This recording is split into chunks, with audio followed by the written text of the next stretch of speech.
So అంటే ఒక male పేషెంట్స్‌కి ఎవరైతే అంగం యొక్క ముందలున్న చర్మం ఏదైతే ఉందో మేల్ పేషెంట్స్‌లో అసలు తీయడం మంచిదా? కాదా? అసలు తీస్తే ఎటువంటి అడ్వాంటేజెస్ ఉన్నాయి? తీయకపోతే ఎటువంటి ప్రాబ్లమ్స్ వస్తాయనేది వాళ్ళు తెలుసుకుందాం. హలో అండి. నా పేరు డాక్టర్ కారెడ్డి శ్రీధర్ రెడ్డి. నేను జనరల్ లాప్రోస్కోపిక్ అండ్ స్టేప్లర్ సర్జన్‌ని. నేను treatment range hospital KPHB road number 4 Kukatpally హైదరాబాద్‌లో అవైలబుల్ ఉంటాను.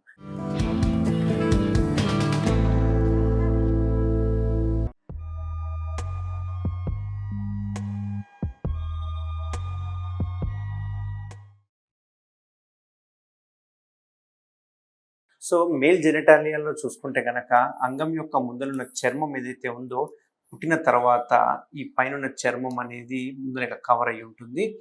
పుట్టిన వెంటనే చూసుకుంటే గనక ఈ కవర్ కొంచెం అతుక్కొని ఉంటుంది అన్నట్టు. సో మనం స్నానం చేయించేటప్పుడు చిన్న పిల్లలకి మెల్లగా అతుకుల్ని క్లీన్ చేసుకుంటూ స్నానం చేయిస్తున్నారు. అంటే ఒక 5 ఇయర్స్ వరకు చూసుకుంటే కనుక ఆ 5 ఇయర్స్ వరకు మనం వెనిక్ అని ముందరికి ప్రాక్టీస్ చేస్తూ ఉండాలి. వెనిక్ అనడం వల్ల ఆ అడేషన్స్ ఏవైతే అతుకులు ఉన్నాయో అవి బ్రేక్ అయిపోయి మంచి చర్మం వెనక్కి వస్తుంది. అప్పుడు చర్మం వెనక్కి వచ్చిందంటే ఫ్యూచర్లో ఎటువంటి ఇబ్బంది ఉండదు.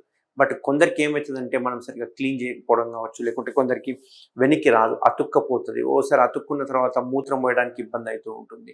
మూత్రం పోయడానికి ఇబ్బంది అక్కడ బెలూన్ లాగా ఉబ్బుతూ ఉంటుంది. వాళ్ళకు రికరెంట్గా యూరిన్ ట్రాక్ట్ ఇన్ఫెక్షన్స్ వస్తుంటాయి. అప్పుడప్పుడు చలి జ్వరం రావడము, మంటలేయడము, యూరిన్లో మంట కావచ్చు, ఇట్లాంటివన్నీ వస్తూ ఉంటాయి. రికరెంట్ యూరిన్ ట్రాక్ట్ ఇన్ఫెక్షన్స్ ఇవన్నీ వస్తూ ఉంటాయి.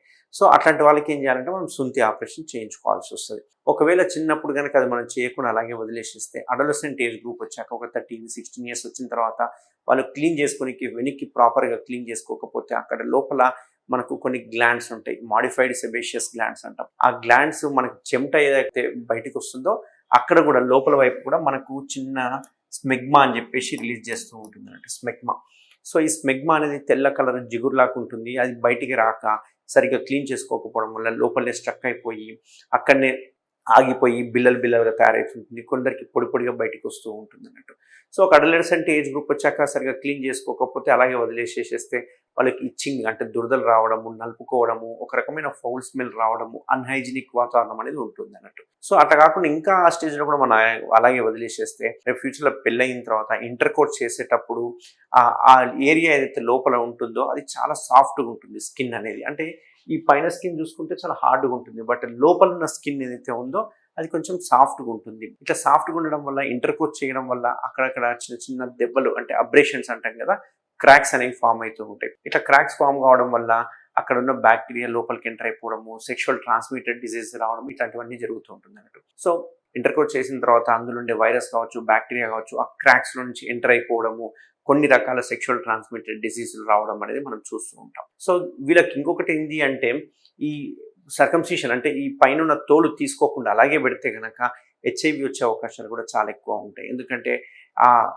మాయిస్ట్ వామ్ ఏదైతే వాతావరణం ఉందో అది వైరస్ కానీ బ్యాక్టీరియాని కానీ ఎక్కువ రెప్లికేట్ చేయడానికి ఉపయోగపడుతుంది. అదే ఒకవేళ మనం తోలు తీసేసుకుంటే కనుక ఆ మాయిస్ట్ వామ్ సిచ్యువేషన్ ఉండదు కాబట్టి హెచ్ఐవి తొందరగా పాకే అవకాశాలు కూడా తక్కువ ఉంటాయి. సో ఒక 50-60% అవకాశాలు కూడా తక్కువ ఉంటాయి. అంతేకాకుండా కొన్ని రకాల సెక్షువల్ ట్రాన్స్మిటెడ్ డిజీజులు కూడా అక్కడ వచ్చే అవకాశాలు చాలా తక్కువ ఉంటాయి. లైక్ సిఫిలిస్ కావచ్చు, షాంక్రైడ్ కావచ్చు, గొనోరియా కావచ్చు, లేకపోతే హ్యూమన్ ప్యాపిల్లోమా వైరస్ కావచ్చు, హర్పిస్ సింప్లెక్స్ కావచ్చు, ఇట్లాంటి చాలా రకాలు వ్యాధులు కూడా వెజైనాలిసిస్ రావచ్చు. ఇట్లాంటివి చాలా వరకు వ్యాధులు కూడా వచ్చే అవకాశాలు తగ్గుతూ ఉంటాయి అన్నట్టు. సో అందుకే సర్కంసిషన్ అనేది చాలా ఇంపార్టెంట్. మగవాళ్ళ లైఫ్లో సర్కంసిషన్ చేయించుకోవడం వల్ల చాలా అడ్వాంటేజెస్ ఉంటాయి. సో ఫస్ట్ అడ్వాంటేజ్ తీసుకుంటే మనం ఇక్కడ వరకు చర్మాన్ని తీసేసేస్తాం. చర్మాన్ని తీయడం వల్ల ఈ ముందరున్న గ్లాండ్స్ ఏదైతే ఉందో ఈ గ్లాండ్స్ మీద ఎటువంటి చర్మం ఉండొద్దు. ఈ చర్మం ఉంటేనే మనకు ఈ ఏరియాలంతా బ్యాక్టీరియా కావచ్చు అవన్నీ గ్రోత్ అవుతూ ఉంటాయి అన్నట్టు. అదే మనం చర్మం తీసేసాం అనుకున్నాక డ్రై ఉంటుంది. దీనివల్ల ఫస్ట్ బెనిఫిట్ చూసుకుంటే కనుక ప్రాపర్ క్లీనింగ్ చాలా ఈజీ అవుతుంది. ఎందుకంటే చర్మం ఉండదు కాబట్టి క్లీన్ చేసుకోవడం చాలా ఈజీ ఉంటుంది. ప్రతిసారి మనం వెనక్కి అనగాల్సిన అవసరం ఉండదు. కొందరికి వెనక్కి పోదు, అట్లాంటి వాళ్ళకి ఇంకా ఇబ్బంది అవుతుంది. వెనక్కి అనడానికి కొందరికి వచ్చినా కానీ మళ్ళీ ముందరికి అనుకుంటాం కాబట్టి అక్కడ మళ్ళీ అదే రకమైన అట్మాస్ఫియర్ ఉంటుంది కాబట్టి సెక్షువల్ ట్రాన్స్మిటెడ్ డిసీజులు వచ్చే అవకాశాలు ఎక్కువ ఉంటాయి. అదే ఒకవేళ మనం సర్కంసిషన్ చేయించుకుంటే కనుక ఆ అవకాశాలు చాలా తక్కువ ఉంటాయి. సో క్లీనింగ్ చాలా ఇంపార్టెంట్. సో క్లీనింగ్ మంచిగా ఉంటుంది. రెండోది ఎటువంటి వ్యాధులు రాకుండా ఉంటాయి. అంతేకాకుండా మూడవది పెనిస్ స్ట్రెంత్ కావచ్చు, పెనిస్ ఎక్స్టెండ్ అంటే గ్రోత్ కావచ్చు, ఇవన్నీ ప్రాపర్గా ఉంటుంది. అండ్ సెక్షువల్ ప్లెజర్ ఎక్కువ ఉంటుంది. అండ్ ఎరెక్టైల్ డిస్ఫంక్షన్స్ కానీ ప్రీమెచ్యూర్ ఎజాక్యులేషన్స్ కానీ తగ్గే అవకాశాలు ఇవన్నీ ఉంటాయి. సో ఇవన్నీ అడ్వాంటేజెస్ ఉంటాయి. సో ఇందులో చూసుకుంటే కనుక ఈ సర్కంసిషన్ చేయించుకోవడం వల్ల మెయిన్గా సెక్షువల్ ట్రాన్స్మిటెడ్ డిసీజ్ రావు. అది చాలా ఇంపార్టెంట్. అది మీరు అందరూ గుర్తుపెట్టుకోవాల్సిన పాయింట్. అంతేకాకుండా మీకు ఇన్ఫెక్షన్స్ లేకపోతే కనుక మీ పార్ట్నర్కి కూడా ఇన్ఫెక్షన్స్ సోకే అవకాశాలు చాలా తక్కువ ఉంటాయి అన్నట్టు. సో బోత్ రెండు రకాలుగా బెనిఫిట్ ఉంటుంది. అంతేకాకుండా అమ్మాయిల్లో సర్వైకల్ క్యాన్సర్ వచ్చే అవకాశాలు కూడా తక్కువ ఉంటాయి సర్కంసిషన్ చేయించుకున్న వాళ్ళకి. సో ఇట్లాంటి అడ్వాంటేజెస్ ఉంటాయి అన్నట్టు. సో ఈ సర్కంసిషన్ ఏదైతే ఉందో, సుంతి ఆపరేషన్ ఏదైతే ఉందో, ఇది మన ట్రీట్మెంట్ రేంజ్ హాస్పిటల్లో లేటెస్ట్గా చేస్తున్న సర్జరీ పేరే కేఎస్ఆర్ స్టేప్లర్ సర్కంసిషన్ సర్జరీ. మామూలుగా కన్వెన్షనల్ మెథడ్ తెలుసు మీకు అందరికీ, ఏంటంటే స్కిన్ కట్ చేసేసి కుట్లేయడం. బట్ మనము ఎటువంటి కుట్లేయము, ఇక్కడ పిన్స్ వేస్తాము. ఇది cutting and pins at a టైమ్గా పడిపోతుంటాయి. ఇది స్టేప్లర్ అనే మెథడ్ ద్వారా యూజ్ చేస్తాం. ఒక స్టేప్లర్ ఒక పేషెంట్కి వాడి పడేస్తాం కాబట్టి క్రాస్ ఇన్ఫెక్షన్స్ రావు, ఒకరి నుంచి ఒకరికి ఇన్ఫెక్షన్స్ రావు. ఎందుకంటే ఒకరికి వాడి పడేస్తుంటాం, మళ్ళీ రీయూజ్ చేయమన్నట్టు. సో ఇవన్నీ డిస్పోజబుల్ స్టేప్లర్.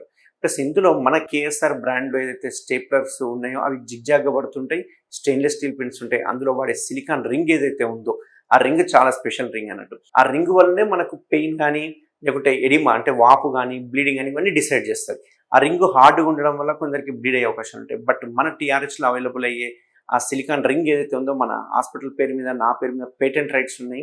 దానివల్ల ఎటువంటి బ్లీడింగ్ అవ్వదు, ఎటువంటి వాపు రాదు అండ్ ఎటువంటి పెయిన్ రాదు అన్నట్టు. దాన్ని సిలికాన్ రింగ్ అంటుంటాం అన్నట్టు. అది చాలా సాఫ్ట్ స్కిన్ లా ఉంటుంది అన్నట్టు.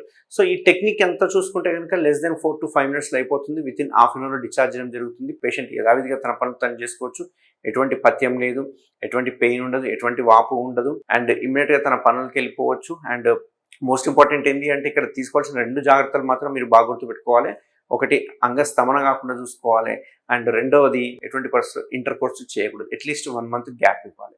సో ఈ పద్ధతిలో చేసుకుంటే కనుక మనకు అసలు సర్జరీ చేసినట్టు కూడా ఉండదు, ఇమ్మీడియట్గా హీల్ అయిపోతుంది. 10 to 12 days తర్వాత ఫ్రీ అయిపోతారు అన్నట్టు. సో ఈ సర్కంసిషన్ని పలానా ఏజ్ వాళ్ళని చేయాలని ఇప్పుడు మామూలుగా ముస్లిమ్స్ అయితే 4 to 13 years ఏజ్ గ్రూప్లో చేస్తూ ఉంటారు. అట్లా ఇందులో చూసుకుంటే ప్రతి ఒక్కరికి వాళ్ళ వాళ్ళ ప్రాబ్లంతో ఎప్పుడైనా చేసుకోవచ్చు, ఎనీ ఏజ్ గ్రూప్లో చేసుకోవచ్చు. అప్పుడే పుట్టిన పిల్లల నుంచి ఏజ్డ్ వాళ్ళకు కూడా మన దగ్గర అన్ని రకాల స్టేప్లర్లు అవైలబుల్గా ఉన్నాయి. సో ఇందులో గోల్డ్ అని, బ్లాక్ అని రకరకాల స్టేప్లర్స్ ఉంటాయి. మనం ఏదైనా ఒక స్టేప్లర్తో చేసుకోవడం వల్ల దీన్ని మనం సెక్షువల్ ట్రాన్స్మిటెడ్ డిసీజ్ కావచ్చు, హెచ్ఐవి కావచ్చు, కొన్ని రకాల క్యాన్సర్స్, పెనల్ క్యాన్సర్స్ అంటాం, స్క్వేమస్ సెల్ కార్సినోమా అని చాలా రకాల కార్సినోమాలు ఉంటాయి. అందులో ఈ వచ్చేదానికి కారణం హెచ్పివి అని ఒక వైరస్. ఈ వైరస్ వలన వచ్చే డిసీజులు కూడా రావు కాబట్టి క్యాన్సర్ నిర్మూలించబడుతుంది. మెయిన్గా బెలనైటిస్ వచ్చే అవకాశం తగ్గుతుంది. బెలనైటిస్ అంటే అందరికి తెలుసు, షుగర్ పేషెంట్లకు వస్తూ ఉంటుంది. దీనిలో వెనక్కి పోదు చర్మం, అంత క్రాక్స్ అయిపోతుంటుంది, వాళ్ళకి చాలా ఇబ్బంది అవుతుంటుంది.